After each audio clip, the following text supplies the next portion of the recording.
being purposeful. I'm so big about that. You hear it a lot in our story, Rock Paper Simple. You hear me say it a lot. Is being purposeful about where we're going, right? And so, kind of this quote, what it's saying is, we always, there's a lot of luck that happens. There's a lot of, favor in one way or the other. And the question is, if you've got goals, you tend to lean towards them. So, even if mistakes happen or if, who knows, COVID happened. I mean, crazy stuff happens. You have goals, you'll still fall forward towards your goals. And it's one of the reasons goals are important is, yes, things will change. Your goals might change. Maybe your path to them might change. But if you have a goal, you're moving towards them. We kind of hit that at the planning set stage on the kickoff on Monday. I hit that. But here I'm talking about, what are the goals? What are the things you care about in your marketing? And so we like to call them KPIs, key performance indicators. What are those indicators that say that your marketing is doing well, right? And so I think one of the big mistakes with marketing is to just do it and kind of just hope it worked, or you get 2, 3, 4 years down the road and you're like, well, I don't even know what works, right? Marketing, in a lot of ways, there's a lot of experimentation that happens. You're constantly improving. You're constantly adjusting. The thing that worked last year might not work this year, right? And that's marketing. You're going to adjust. You're going to adapt. Hopefully, your marketing is getting better every year. And so having something to measure it by, to benchmark it by, is really important. And so we'll start with the goals piece, and then we'll talk a bit about analytics and measuring, the measuring piece. And so think ROI, think return on investment. If I'm doing marketing, whether it's doing it yourself and it's just purely time investment, or maybe you're spending money on advertising, maybe you're with an agency, be thinking ROI. What is my investment into marketing, and how is that helping grow my company? How is that doing it now, and how does it do it in a year, in 5 years, in 10 years, right? Some marketing you do is going to impact your bottom line right away, immediately, right? You're doing things and it's helping you right away. Some things are going to help you in 6 months. Some things are going to help you in a year. And some things are going to help you the longer you're doing it, right? There's a lot of marketing we've done for ourselves that has built upon itself and helped us over the years. Some of you have probably seen some of our stuff, some of our marketing and our branding years ago, maybe before you even knew us or worked with us or even knew who we were, before you knew about this webinar. And you're like, I've seen those guys around. That's marketing we've done. That was an investment that's paying off now versus then, right? We've got a project now that we're in the proposal stages for that got a business card from Scott 3.5 years ago. That was an investment. We were at an event. We had collateral printed. We had a nice website. And those were all investments that are now paying off now. And we may get that deal. We may not. But my point is, marketing needs to have an ROI attached to it, whether it's an immediate or it's a long-term goal, right? And so you need to be thinking about why are you doing marketing? So I encourage coming up with those key performance indicators, those goals, those marketing results you're looking for, right? And so those are different for everyone. They're different per industry. They're different B2B, B2C typically sometimes. And what we often find is there's kind of several levels of goals that you look at. And so some goals are kind of what I would more call marketing results, right? So a goal, setting your marketing goal to be, I want to get more hits on my website, or I want to have more awareness. Okay, that's fine, but I would more call that a marketing result, right? What is happening when I actually do my marketing effort, right? So our marketing managers were just talking about this about a half an hour ago. We were talking about what is the difference between a marketing effort, a marketing result, and like a business result, a business goal, right? And so those things are different things. I would challenge you, if you're saying my marketing is successful because I got X amount of hits on my website, I'd say think further, right? So I had a mentor tell me one time, Joshua, hits are how idiots track success, HITS, how idiots track success. And he had a point in terms of, as harsh as that can sound, his point was hits to my website don't drive revenue. They don't pay my employees. They don't generate sales, right? And so bottom line is hits are good as a marketing result, but maybe not so much as a business result or a business goal. And so just kind of separating those things and understanding that measuring traffic, awareness, reach, leads, inbound, those are all great things. And you should, and we're going to talk about it in analytics, you should track all of that. But at the end of the day, are you also tracking that business goal? How is it affecting the bottom line. And keep in mind, it is harder to impact that bottom line, and it will take more time to impact that bottom line, right? So you can get marketing results in terms of traffic and hits and impressions and awareness and all of that fun stuff really quick, right? You turn on a campaign and things start to happen, and that's good. There's nothing wrong with that. You want that. But then start to look at the business goals and the business impact and say, but be willing that if you're doing that, be willing to measure those over longer periods of time, right? So it's an indicator, right? You kind of get that leader indicator of, I'm getting a marketing result, good. That tells me moving in the right direction. And then start watching the business result, the business impact, and say, all right, I'm watching that. How is that impacting my overall revenue, right? So I'll get off harping on that, but it's really, really important to kind of see the difference. And so looking at things like end goals, how many customers am I retaining? What is my retention percentage? Is that doing well? Because actually, believe it or not, marketing can impact your client retention. How are you doing internal marketing? How are you marketing to existing clients? What do they see? Do they like working with you? Do you like the brand that they're interacting with and supporting and partnering with? That can help that. Obviously, sales, whether that sales is an increase in dollar amount or percentage growth, that can be a bottom line business goal. My sales or my revenue is increasing. Better margins, meaning I'm selling. Remember yesterday, I talked about your audience or your products kind of defining how much economic impact they have on your business. Is this a good margin product? Is this a good market space? Does our company generate revenue and profit out of this in a positive way? And when you start focusing on that, you can impact that bottom line revenue. So again, some are just looking at a revenue increase as part of their goal. Some are actually looking at a profit increase. It depends. You have different business goals. Are you seeing an increase in different call to action conversion rates? And that might be more of a middle, resulting in a sales goal. Dollar value for new contracts signed, right? So that's actually an interesting one that we've measured before, where you can measure how many new deals you're getting, how many total revenue increase you're getting, but are my average deals going up or down, right? And so that's something some people care about. That could be a bottom line business impact goal. So I would say in this document, write in some bottom line business goals. If you want to write some middle level, some marketing results, that's good too. I just want awareness. I want these things, but I want you to go deeper. So if on here, you're writing, if in this area here, you're writing awareness, then I want you to the right, I want you to write why that matters, right? So if you can write in a goal here, a marketing goal or a business result goal, and you can say, so what to it, then I want you to go deeper. So you write in here awareness. I want awareness for my business. Why does it matter? Okay, because I think that's going to help me get a better conversion rate for my salespeople down the road. Or I think it's going to get more leads, which will turn into more sales, right? Because you might even say, well, I want awareness to get more leads. Okay, keep going. So what? I got more leads. I want to generate more. So just understanding that that's an important piece of your marketing, right? And again, we all kind of know that in our head, but when you put it on paper, it becomes real. When you put it down. So just digging deeper into your goals and saying, this is what I really want to get. I want more sales. I want more subscribers because that generates more revenue. I want all of these things, right? So kind of digging deeper into that and setting goals that matter. Sometimes these can be really, really industry specific. So for example, a restaurant isn't just measuring revenue. They might measure revenue. They might also measure guest check average or amount of guests. Are those things doing well, right? What is the health of that guest check average per every time a guest comes in? How much are they spending? Because if that number is going down, then we could see an opportunity. What do we need to do marketing wise? And here's the interesting thing where marketing and I'll say operations or production or the front end of the house, this is where they really need to work better together, right? So let's take a number like guest check average for a restaurant. Is it 100% on marketing to move that needle? No, it's not.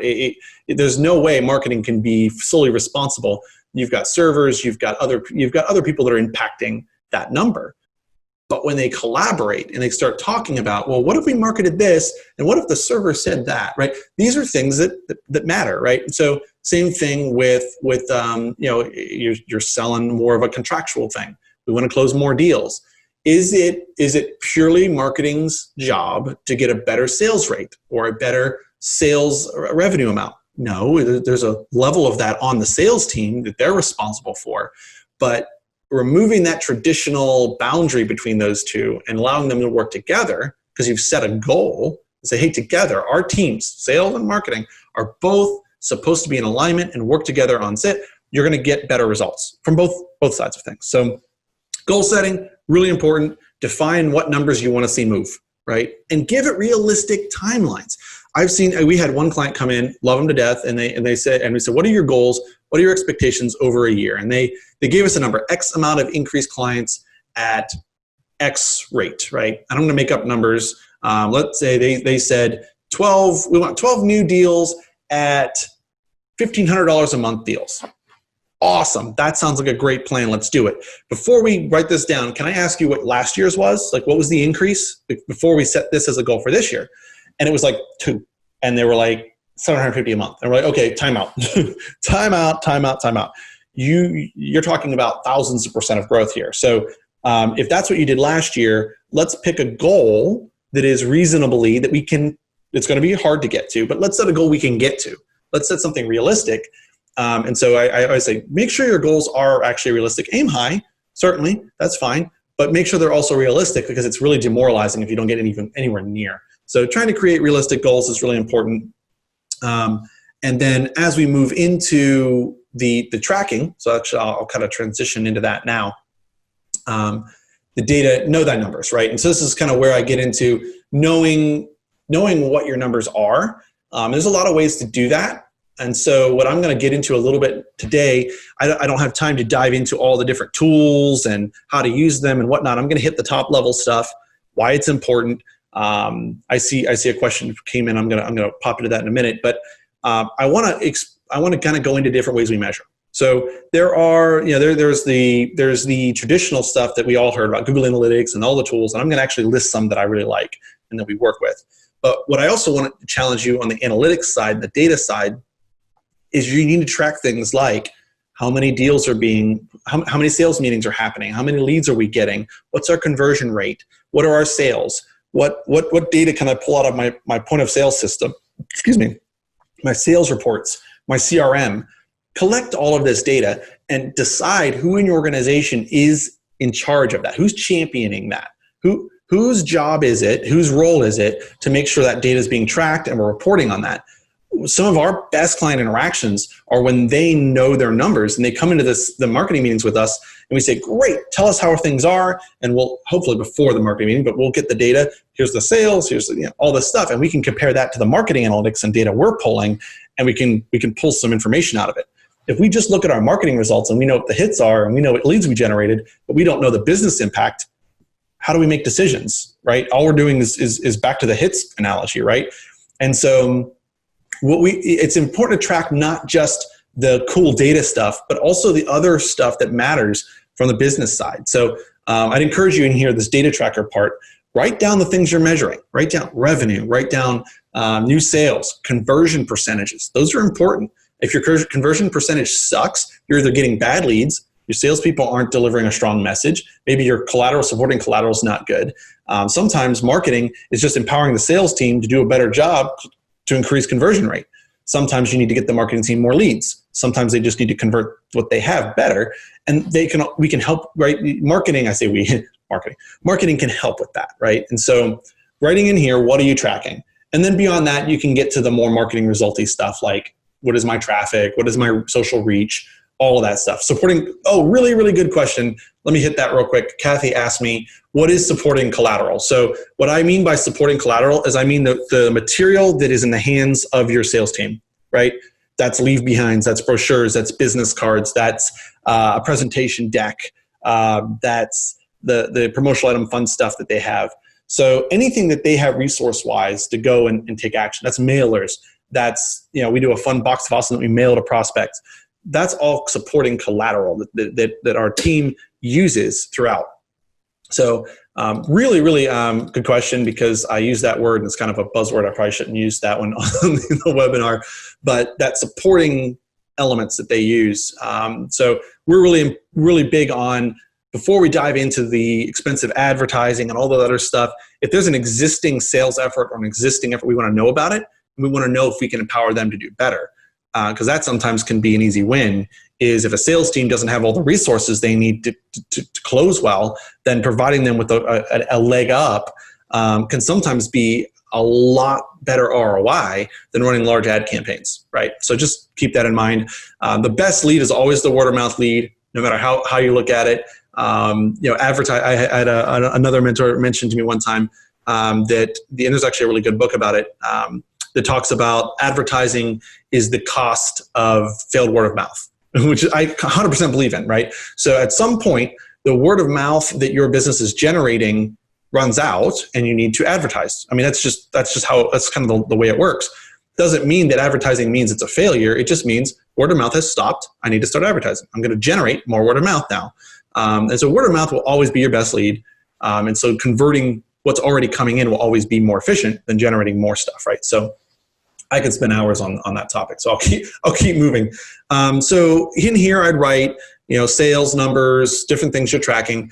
Beyond that, some other tools and other things you can track. So I'm going to run through some of them. I'll answer some of those in questions if you have questions about certain tools. But we use Google Analytics. Really like Lucky Orange. We use that for our clients where we're able to track a lot deeper than just basic information. We're able to track where people are clicking, do heat maps. Crazy Egg is another one where you can do heat maps, where people are hovering, how far down on a page did they scroll. With Lucky Orange, you can actually get examples of actual user interaction. So it's all anonymous, of course, and whatnot, but I can actually see interactions with different client pages. And so we actually took over one client who was struggling. The website wasn't converting. We didn't build the site, and we ran this tool on it. And after a couple of weeks of collecting data, we started watching some of these interactions, and we saw that every time a client went to a certain page, a conversion page on their phone, the booking engine system, the third-party booking engine they're using, would blow the screen out white, and you couldn't do anything. And so we only found that because of this tool. And so it turns out that on mobile, people couldn't book. And so there's just things like that. You have tools in place to help you see these things, right? So Google Analytics, Lucky Orange, CallRail is one we use. There's a lot of tools out there that do this, but it's phone tracking. So I love to track campaigns, whether it be digital or be printed. If you're sending a mailer, putting a tracking phone number on it that redirects to your main line allows you to know how many phone calls came in from that campaign. So again, you spent all this money on a campaign. Did it work? Should I do it again? It would be helpful to know how many phone calls came in. We've done that with a lot of different campaigns. We had one client spending $10,000 a month on one campaign, $10,000 a month on another campaign. This was quite the digital versus more of a traditional. We were handling the digital. They were doing this traditional campaign with another company, and said, okay, let's put a tracking number on everything. And the same money spent in that month period, you had one campaign generated 250 phone calls, and another campaign generated 5, right? And we only knew that because we had a tracking number on it. Now, in fairness, that other campaign could have generated more awareness, but as far as direct leads, direct results from those campaigns, we knew one was generating more calls than the other. I mean, that's just bottom line. So tracking phone numbers, really important, really big fan on tracking phone numbers. I would recommend it. CallRail is a tool that we use with our clients. Another one, SEMrush, allows you to do a lot of tracking, data tracking. You can see reports and information on social media reach. You can see your SEO kind of tracking. Where do I rank? Things like that. We use that for our clients as well. That's where we're pulling a lot of data on. We'll get together with our clients and go, okay, here's where you rank now. Here's the keywords we've been watching. You went up, you went down. I mean, it happens. Another competitor is trying to rank for that keyword. We lost ranking. But over here, we're winning. And so you just kind of, you know where you're at. It's good to know, hey, we dropped off some ranking. We should kind of pay more attention to that keyword. Or we really won this keyword. Maybe we should focus on this other one now. Or maybe we should keep focusing on it so that we continue to earn that. These are all data points to watch. Again, where you rank and all that stuff is good. We should be watching that. But at the end of the day, what's the bottom line, right? So just making sure we never lose sight of the goals that really matter. Facebook Insights is a big one. Tracking your CRM data. So how many leads are coming in? What's the conversion rate? You can use your CRM to collect a lot of that information. We like SharpSpring. It's a blend between an email automation tool and a CRM. We're actually a SharpSpring agency, and so we like to work within there. You can see a lot of data in there. Any other social media data. So I mean, the list goes on of the different types of data, different tools you can use for that. Let me see here. I had a question. One of the challenges with metrics is that the best ones are the leading indicators that are often derived from activity based on data. activity data tends to be expensive to collect, often manual. Thoughts on this? That's a good one. Gosh, the point I think you're trying to make, Peter, and kind of correct me if I'm wrong, is that one of the challenges for metrics, the best ones that are leading indicators are often derived from activity based on data. So we get data, we take actions, we get data, right? And so is that what you're kind of saying? That the best data is when you've adjusted and see how that data has been affected? I think that's what you're asking, what you're saying. And so it's like when you're doing A/B testing on different ads. And so you run an ad, saw the results, you created maybe 2 more versions, and then you modify on that. It's kind of what you're going for in terms of the best data? I think that's what you're saying. So that's often really important, is to say, I made an adjustment. Did my measurements then show a result, right? So if we just measure and we're just kind of throwing things at the wall and hoping it sticks, we want to measure, adjust, measure, adjust, measure, adjust. The other thing you meant was activity data that is expensive to collect. So I feel like there's actually a couple points you had in there. And it's true, the manual stuff is expensive. And I think you put in quotes because it means labor, right? So you're paying somebody, or you're doing it yourself, to collect this information. The sales data, some of this stuff is manual. And some of it you can't do any other way but manual. Or if you have a really good CRM tool or some of these other tools, it's either expensive in labor or expensive in tools sometimes. So for some of you, you're going to do that manually. For some of you, you're going to do that with tools. So good point. Yeah. So Peter, he clarified. Or more simple activities the sales team does. Sales calls, papers submitted, things like that. 100%. You can track a lot of that in your CRM. So like in SharpString, for example, there's a spot where it'll actually, you can do the call right from in there. You can log a call, you can log things like that, and then the reports will pull that out. The trick is adoption. Is your team actually using it? That's the hardest part with tracking some of this stuff. Is, let's say, a sales team. This is why the sales team part of this is hard, because you've got to make sure they're adopted the tool and get them to have buy-in on the tool and explain to them why it matters. So like when we're helping a client get a CRM system set up and we're training their sales team, et cetera, part of our job is to help them understand the value of the tool and why it helps them get more commissions and helps them grow, right? Because the salesperson's got to understand why does this matter to me? So if we explain, hey, entering the information in the tool allows us not only to track our metrics and ensure our marketing is working and justify the marketing spend, but it also gives you a better way to follow up and close. And here's the other thing. If there's any kind of email automation attached to it, well, now your client's getting email nurture. And don't you want your potential prospects to get email nurtured because it helps you close rate? So creating value for the individual responsible. This is probably a really good answer to the question, is you create value or create a result for the person responsible for tracking, right? So if a sales rep is responsible for tracking, create some sort of incentive for that, right? So, I've worked with different sales consultants who have actually created sales plans or sales comp plans where the sales rep has a bonus tied to activity.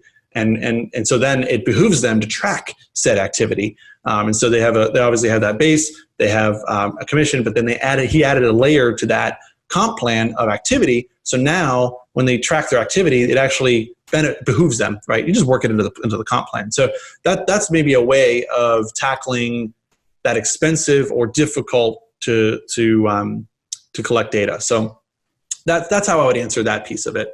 Sure. So I'm coming in for a landing on the content. What other questions do we have in terms of goal setting, analytics tools, how you track that, what you should track? I probably have a couple more things I could hit on, but I've kind of used up my content time. Questions? Any other questions that you guys want to throw out there? All right, here's one I got. How do I know I set the right goals? So this one is a good one. So how do you know you actually chose the right goals? This is a hard one to answer in terms of, because it's different for every business. But at the end of the day, what is your business goals? What is your business, your organization trying to accomplish? And if these goals are being accomplished, does it move the needle? Does it help your business grow? That kind of thing. And so that'd be my answer to how do I know I chose it? If you don't know, take it to your leadership team, take it to your team, take it to stakeholders who care about the organization. Say, what goal should I set that help us move forward, right? And so again, if it's a nonprofit, the goals might be different. It might still be revenue. It might still be donations in that case, but they may have additional organizational goals like volunteer count, volunteer number. Awareness for them may actually be a bottom line goal, right? So for nonprofits, they may actually say there's a value to just pure awareness for our cause. And that's okay. In that case, that awareness might actually be a bottom line organizational result they're going for. But I want to challenge you to think beyond just sales. Are there other things? Like I said, nonprofits are unique that they may also have a couple extra layers of volunteers, or which I would challenge still has an economic impact. And then beyond that, even they may have just awareness, maybe a bottom line goal. So I have a couple others. Hopefully that answered the question on terms of choosing the right goal for the right business, the right organization. Kathy asked, do these analytics tools work to track data and make adjustments before a website is getting hundreds of visits? So the answer is yes, because here's how I answer that one. The more data, the better. So more traffic means more data to analyze, which means better actions, right? I can make better deductions from the data. So it's why sometimes campaigns that have a really small budget sometimes aren't effective, because you're not ever hitting critical mass. It's kind of like the sales 101. You need to make 100 calls to get X amount of appointments to get X amount of sales, right? But if you never make 100 calls, you'll never get enough to get the leads. You'll never get the sales. So you could actually spend money or be running a campaign that isn't ever reaching critical mass. And so in some ways, the answer is yes, the analytics tools will work without lots and lots and lots of visits. On other ways, I'd say no, because you don't reach critical mass. What is critical mass for you? I don't know. I've got clients that get tens of thousands of hits per month. I've got one with hundreds of thousands of hits per month on their sites, and that's fine for them. But I've got other clients that literally they have, like if they get 100 hits on their site, that's awesome because they're government contractors and they have $500,000 products, right? It's different, right? So for them, having 100 more relevant visits is valuable because it leads towards something important. And so that's the data we're going to work with. So I think that answers your question, Kathy. In terms of yes and no, I know those answers always are awful, but in some cases, yes. Looking at the data on your analytics is always valuable, right? So knowing, especially with Google Analytics, you can dig a little deeper. You can turn on the demographics piece and see what the demographics are. I would say Lucky Orange, especially, like I said, we use that with all of our clients, but you can pay for that directly. Lucky Orange, well, you can record, like you said, you'll get recordings of actual user interactions. That's useful even with a dozen visits or a couple visits, right? So I would say that's really valuable. We've seen people trying to click on things that aren't clickable. We've seen people, scroll, maybe they never get to a call to action. It's like, man, that call to action never gets looked at. Why is it even there? That can give you useful information for sure. So and then Crystal, what is an average percentage company spend on marketing? So I will cover that more in budgeting. It really ranges. You've kind of got that. If you look at the real numbers, they say somewhere between 2 and 10%. I see between 2 and 5% as a pretty common number to spend on marketing of revenue. It really depends. I've seen it kind of range all over the place. And so somewhere in that 2 to 10% range, they often will say is useful. But what it really comes down to margin, right? So what is the margin of your offering? How much space is there after you pay your overhead costs and you pay your material costs and you pay your labor costs and right, all this stuff, what's left in your margin of your product or service? Then you could take some out of there in marketing, and what's left is your profit, right? So if you have a really low margin product, this is actually sometimes I feel like we get into the business coaching space. We'll sit down with a client and we'll look at the product and the offering. Well, you're not charging enough because after all of your expenses, you don't have any money to spend on marketing. Sometimes people will tell me, Josh, how in the world do people find money to put into marketing? Well, their product has marketing cost as a hard cost, like it's built into the product.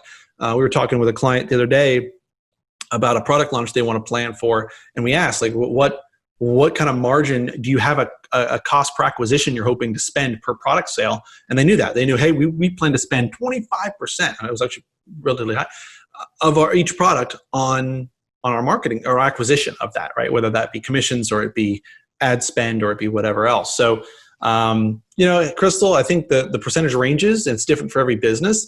Here's the thing: the more you spend, if you're tracking it right, it should be more. You're being more aggressive. You're saying, I want to grow faster. And so some may spend more because they're saying, I'm investing in the future. I'm trying to grow faster. We've always had a relatively higher budget internally as far as what we want to spend. And so, it's ranged on the higher end of that spectrum. I'd say between that 5 to 8%, we've often budgeted of our revenue to put back into it. So we truly have a line item called marketing budget. We spend that on whatever we're doing for our own marketing. But it's important to have a budget, a line item. And again, I'm going to spend more time on that on the that section of the that session where I go into a little bit more of that. We'll talk about actually how to build your budget, how that matters. And again, ROI right now, it's so important to think ROI, because if you are setting a budget, you do want to know where it's leading to. We've done things before. I kind of shared, I think, on the first session, maybe even the second session, where we did this really big event, spent 10 grand on it and no results. Painful, awful. Like, we'll do that again, right?